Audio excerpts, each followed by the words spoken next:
दर्शन करने के बाद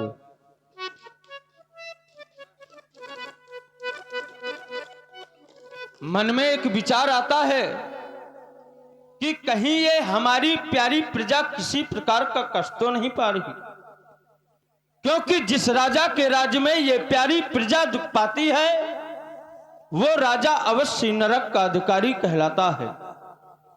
तभी तो हमारे विद्वानों ने कहा भी, और कहा क्या, ये निर्माणों के और ये निर्माणों के पावन युग में ये हम चरित्र निर्माण न भूलें, ये स्वार्थ साधना की आंधी में इस वसुधा का सम्मान न भूलें। इस स्वार्थ साधना की आंधी में वसुधा का सम्मान न भूलें। ये धरती क्या है, इस धरती ने हमें क्या दिया है, अगर हम इस बात को भूल जाएंगे तो अपने गौरव से वंचित हो जाएंगे। संसार में बहुत से लोग होते हैं, देखा चाहा तो एक बिंदु आया नारी, नारी कितनी भी सुंदर क्यों ना हो, उस नारी ने कितना भी श्रृंगार क्यों ना किया हो, अगर उस नारी के जीवन में लज्जा नहीं है तो वो नारी कभी शोभा नहीं पाती।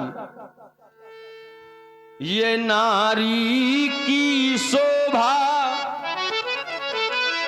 लाज से है,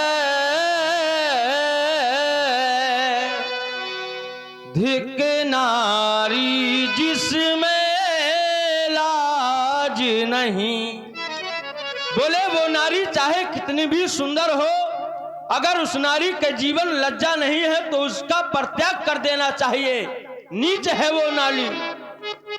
बोले क्षत्रिय कैसा होना चाहिए, तो क्षत्रिय की शोभा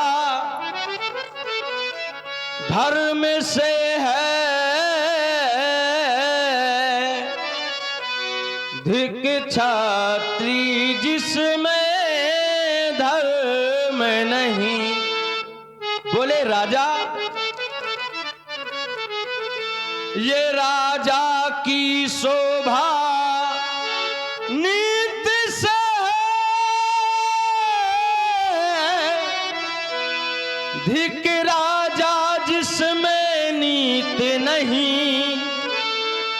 ये दक्षिण शिशु शोभा ज्ञान से है, धिक जीवन जिसमें ज्ञान नहीं। राजमंत्री महाराज, जब भी हम दरबार में बैठते हैं इस प्रजा के विषय में जानकारी करते हैं, और इसी सुंदर प्रस्तुति में आप हैं श्री राजा भैया राजपूत जी, ग्राम घरोली वालों की ओर से 51 पुष्प मुद्राएं महाराज दशरथ जी के चरणों में। और ये जो आप लोग भगवान की लीला देख रहे हैं, इसको आप लोग अपने अपने मोबाइलों पर भी देख सकते हैं। हमारे जो यूट्यूबर पधारे हैं, स्टूडियो शेखर घरोली ये चैनल का नाम है, और जो हमारे दूसरे यूट्यूबर हैं वीरेंद्र पाल गोहानी राठ, ये भी यूट्यूब चैनल का नाम है। इन चैनलों पर आप लोग सुंदर भगवान की लीला को देख सकते हैं। धन्यवाद। तो हम जानना चाहते हैं कि कहो, हमारी इस प्यारी प्रजा में सभी प्रकार की कुशलता तो है ना, किसी सैनिक के द्वारा हमारी इस प्यारी प्रजा में किसी को कोई कष्ट तो नहीं दिया जा रहा, अवगत करा। महाराज, जब जब आप राज सिंहासन पर विराजमान होते हैं तो हमसे एक ही बात पूछा करते हैं कि हमारी प्यारी प्यारी प्रजा में कोई दुखी तो नहीं है। महाराज, सुरपति बसाए बाह्य बल जाके जो देवताओं का राजा इंद्र आपकी भुजाओं के बल पर राज करता हो, ऐसी प्यारी प्यारी प्रजा में कोई दुखी रह सकता है नहीं। इतना ही नहीं महाराज, कहा गया है धर्म धुरंधर गुण निधि ज्ञानी, जिस राज्य में आप जैसा प्रतापी राजा ज्ञानी राजा राज करता हो, उस प्रजा में कोई दुखी नहीं रह सकता। महाराज कहा गया है कि मत कर परवाह किसी की, चाहे जमाना खिलाफ हो, चलना उस राह पर जो सच्चा और साफ हो। महाराज आपकी प्रजा में कोई दुखी नहीं है। यज्ञशाला, पाठशाला, गौशाला इत्यादि सुचारू रूप से चलाए जा रहे हैं। और महाराज इतना ही नहीं, अयोध्या के हर घर में है दूध पूत की आवाज आवी, सिंह और अजा पीते एक घाट पानी। महाराज सिंह और बकरी एक घाट पर पानी पीते हैं। आपकी प्रजा में कोई दुखी नहीं है। क्यों नहीं? जिसको तुम्हारे जैसे मंत्री प्राप्त हो जाए, उस राज्य में किसी प्रकार की समस्या नहीं हो सकती, हमें यह विश्वास है। लेकिन राजमंत्री, हम अपने सेनागार से आज सीधे दरबार पर चले आए, मानो ऐसा लगता है हमारे शीश पर शोभित ये पूर्वजों का ताज आज कुछ टेढ़ा है। लाओ दर्पण की व्यवस्था करो, हम इसे यहीं पर संवारेंगे। जो आज्ञा महाराज। देखिए, महाराज ने दर्पण मंगाया और दर्पण में अपना मुख देखा। राये सुभाए मुकुर कर लीला, बदन बिलो की मुकुट समकीना।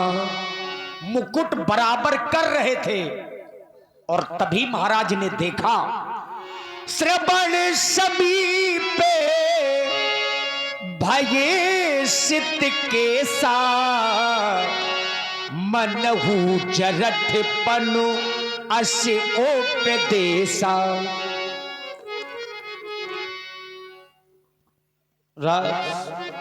मंत्री महाराज, हम अपने उस्ताद को संवार रहे थे, दृष्टि गई, देखा कान के समीप के बाल श्वेत हो गए। कानों के समीप के बाल सफेद हो जाए, मानो बुढ़ापा आ गया। लेकिन अब बुढ़ापा आ गया तो पता नहीं ये प्राण कब चले जाए। तो मैं ये सोच रहा हूं कि इस अयोध्या का संचालन कौन करेगा।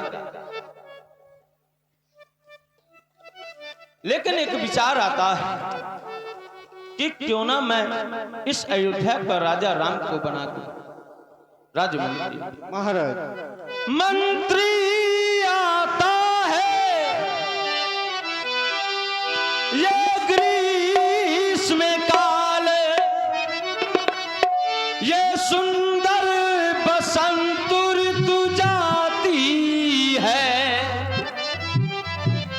तरुणाई पर पड़े गई ओस, अब वृद्ध अवस्था आती है तरुणाई।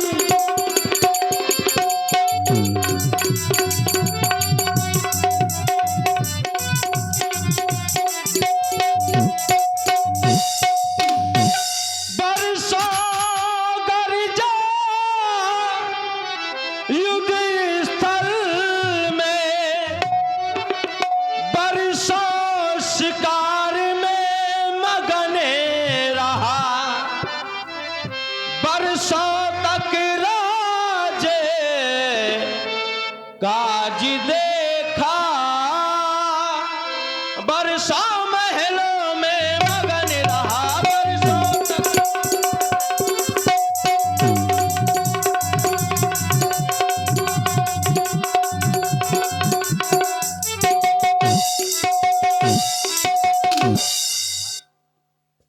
अब तो आसार बुढ़ापे के नजर आते हैं, कान के समीप के बाल सफेद होते जाते हैं। यह विचार आता है कि राम को राजा बनाया जाए, लेकिन इसके लिए गुरु सदन जाना होगा। गुरु भगवान से आशीर्वाद लेना होगा, उनकी इच्छा क्या है ये अवगत करना होगा, तभी यह कार्य संभव हो सकता है। तो आज का दरबार यहीं पे विसर्जित किया जाए, हम गुरु सदन की ओर जा रहे हैं। जो आज्ञा महाराज।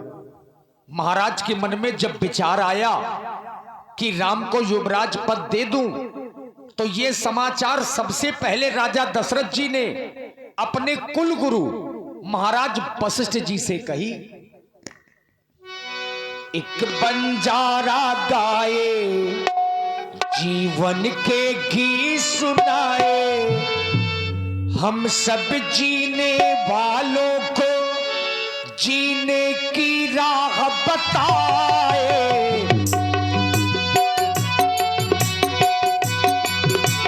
एक बंजारा गाए जीवन के गीत सुनाए, हम सब जीने वालों को जीने की राह बताए। एक बंजारा गाए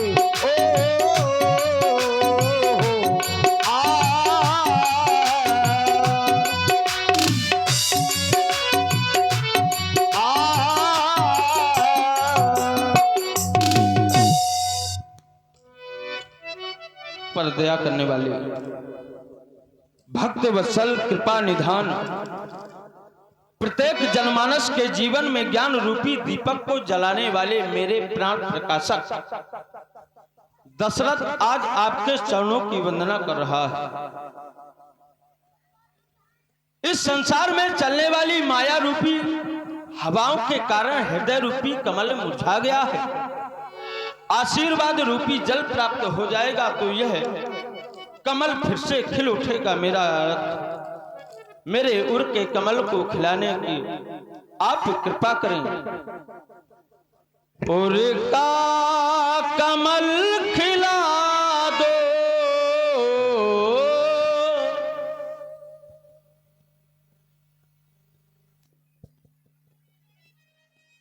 उर का कमल खिला दो,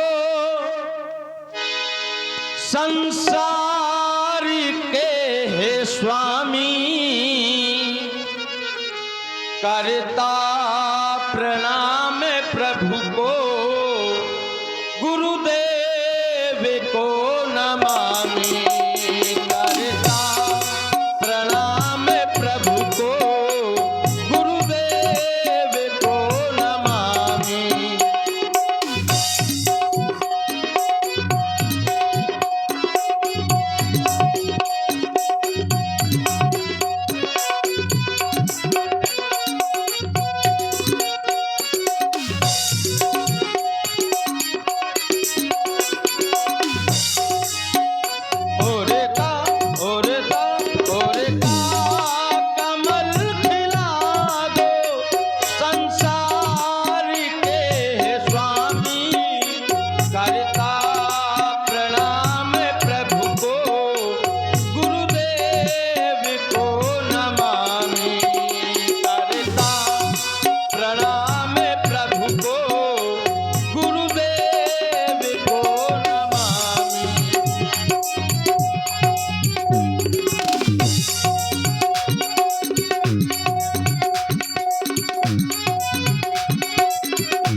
करता प्रणाम प्रभु को, गुरुदेव को नमामि। करता प्रणाम प्रभु को,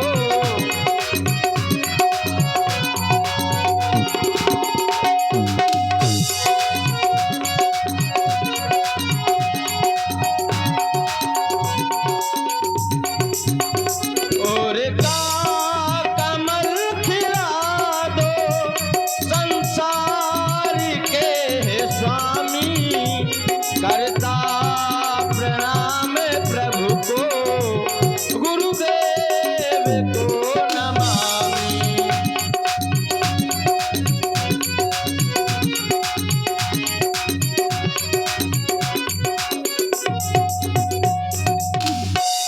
आप मेरा प्रणाम स्वीकार करें।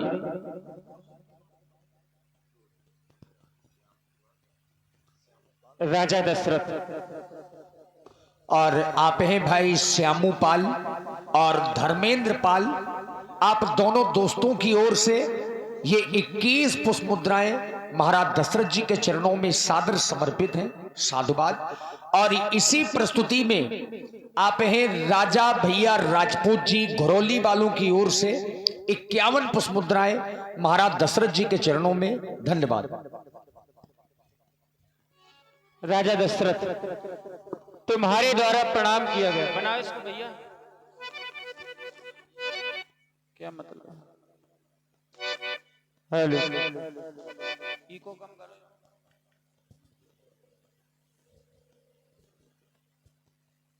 प्रणाम का प्रतिफल होता है आशीर्वाद। ये जगत झुकाए शीश तुम्हें, ऐसा वरदान हमारा हो। आशीर्वाद हमारा ये अखंड कल्याण तुम्हारा हो, अखंड कल्याण तुम्हारा हो। राजा दशरथ, आने का क्या कारण है? क्योंकि जब जब तुम हमारे पास में आए हो तब तब कोई ना कोई कारण अवश्य ही रहा है। इसलिए हम जानना चाहते हैं कि आज वह कौन सा कारण है जिस कारण से तुम यहाँ पर आए हो। देवता, आपने मुझसे मेरे आने का कारण पूछा, मैं आपको वह कारण अवश्य बतलाऊंगा। जब मैं अपनी अयोध्या में गुजरता हूं गलियों, और जब वो राम मेरे साथ में होता है तो जो मेरे मित्र शत्रु हैं वो राम को ऐसे देखते हैं जैसे कि मैं, और जो ब्राह्मण हैं, ऋषि समुदाय हैं, वो राम को ऐसे प्रेम करते हैं जैसे कि आप। मैंने ये सब देखा, विचार किया, तो भय राम सब विधि सब लाया। लेकिन राजा दशरथ का आगे का जीवन कैसे बनेगा? तो विचार आया कि गुरु के चरण। कैसे? जे गुरु चरणे, जे गुरु चरणे रे निसरे धरही, ते जनु सकल विभव बस करही। इस संसार में जो भी गुरु के चरणों की धूल माथे पर धारण करेगा, इस संसार में उसे किसी भी चीज की कमी नहीं होगी। और ये मैं कोई सुनी हुई बात नहीं, मोहे समय है अन भयउ न दूजे, सब पावन रज पावन पूजे। आज राजा दशरथ ने जो भी प्राप्त किया है, आपके चरणों की सेवा और आपके आशीर्वाद से प्राप्त किया है। लेकिन अब एक आपके यहां आया हूं तो एक विचार है। अब अभिलाष एक मने मोरे, पूजिए नाथ अनुग्रह तोरे। और जो अभिलाषा है तो वो तो आपके पूजन अर्चन और बंदन से ही पूर्ण होगी। क्योंकि आप देख रहे हैं कि मेरा चौथापन चल रहा है। फिर न सोच तन रहे कि जाएं। अगर ये मेरी अभिलाषा पूरी हो गई तो फिर मुझे जीने और मरने का कोई दोष नहीं रहेगा। कामनाएं क्या बताएं, एक आए एक जाए। ये मानव का शरीर ही ऐसा है, महत्वाकांक्षी है कि चाहे जितना हम कुछ कर ले, चाहे सब कुछ प्राप्त हो जाए, लेकिन कोई ना कोई चीज हमको चाहिए। इसलिए देवता मैं चाहता हूं, हे देव उतरता जाता है ये सिर से ये प्रेत जवानी का, देखिए सूखता जाता है ये अपना खेत जवानी का, देखिए।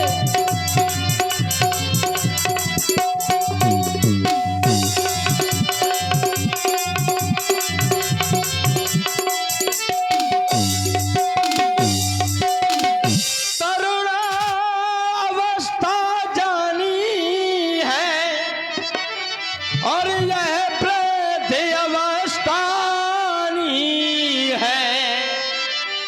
मेरे ही सोने में हो रही चांद ये चांदी है मेरे।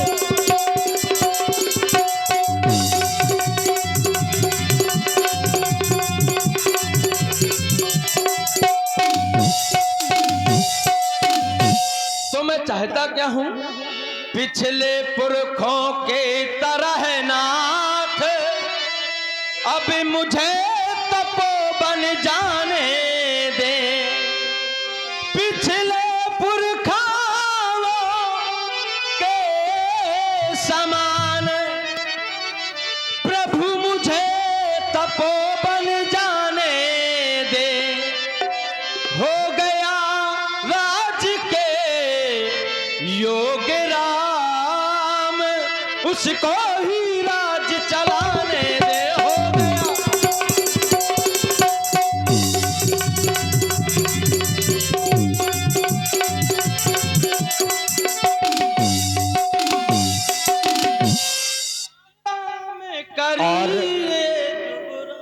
और इसी प्रस्तुति में आप हैं श्री राजा भैया राजपूत जी और मोहित पाल जी। आप दोनों मित्रों की ओर से 51 मुद्राएं श्री दशरथ जी और गुरु बाबा के चरणों में प्रदान है। राजा दशरथ जी ने निवेदन किया और देखिए महाराज वशिष्ठ जी ने क्या कहा। वेग विलंब न करिए नृप, साजिए सबु ही समाज, सुदिन सुमंगल तब ही जब राम होई युवराज। अब विलंब न करो, जितने जल्दी हो सके राम को अयोध्या का युवराज पद प्रदान कर दो। क्योंकि जो पाछे मत लागहि नीका, करहु हरस ही राम ही टीका। जाओ। जय हो प्रभु। अब आप मेरा प्रणाम स्वीकार करें, मैं जा रहा हूं। दशरथ जी ने निवेदन किया। अब गुरु बाबा वशिष्ठ जी ने यह कहा कि इस कार्य को जितने जल्दी हो कर दो। ना तो मुहूर्त देखना है ना समय देखना है। समय अपने आप शुभ हो जाएगा जब राम का राज तिलक